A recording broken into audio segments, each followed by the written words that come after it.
more so than we are. We have to earn it. You say, you win a game and you drop. So if you lose a game, if you schedule a bunch of top 10 teams and you lose those, would you have had a higher RPI? Would it have been better to lose to some of these?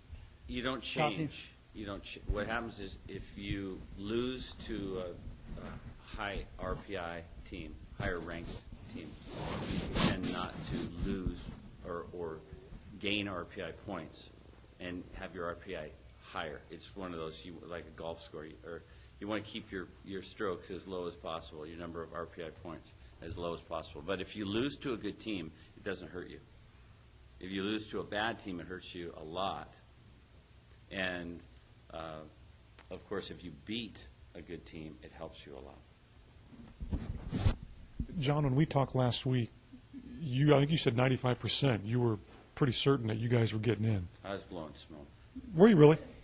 I was optimistic for sure. Were you? And I was also. I didn't let you finish your question. Go ahead. No, you're doing fine. I think optimistic, one, hopeful, two, and three. It had a lot to do with what I had been told. Mm-hmm. And coming off the regional call on Tuesday, we jumped Long Beach State. Yeah, I remember. The coaches actually voted us ahead of both New Mexico and Long Beach State, and so it was Hawaii 1, Colorado State 2, and then Fullerton 3, and then Cal Poly, and that didn't mean a lick. And then the second part was, at what point did it start to fade, where you got to like DEFCON 4, to where you knew? I know because you led this thing off by saying you knew going in to the show. And then the second part of that is, once you knew, did you tell your team before the selection show came on that we're not going? That's a good one.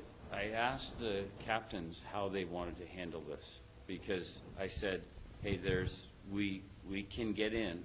There's a chance. We're maybe last team in or second to last team in. We're right there. We're definitely the ultimate bubble team. And when you do the RPI math, we are still that bubble team.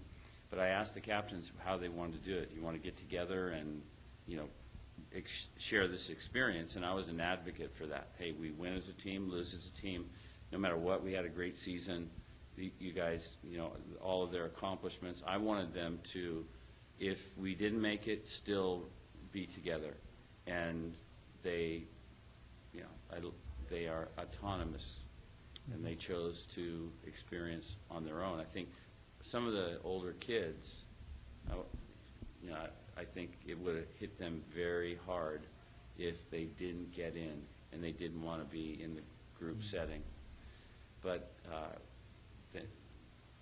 as with every communication with this guy, Rich Kern, who lives in Lincoln, I knew more and more about the process, and it looked worse and worse for us. And it looks tough for, I was following Volley Talk, all the expertise that was going on. There's a lot of intelligent people, a lot of coaches there who are crunching numbers and whatnot. And people were close with their predictions. But one thing that did really shock me was that there was no, if this is accurate, no consideration given to how we closed, no consideration to top, significant wins, top 25 teams in our record, and just automatic bids and then RPI. And that's, to some pretty strong degree, something that we can't control. I could go try to get matches with the top 10 teams, and they're already scheduled. Our schedule is set for next year, but it's got the intention of, it's got RPI intentions already factored into it.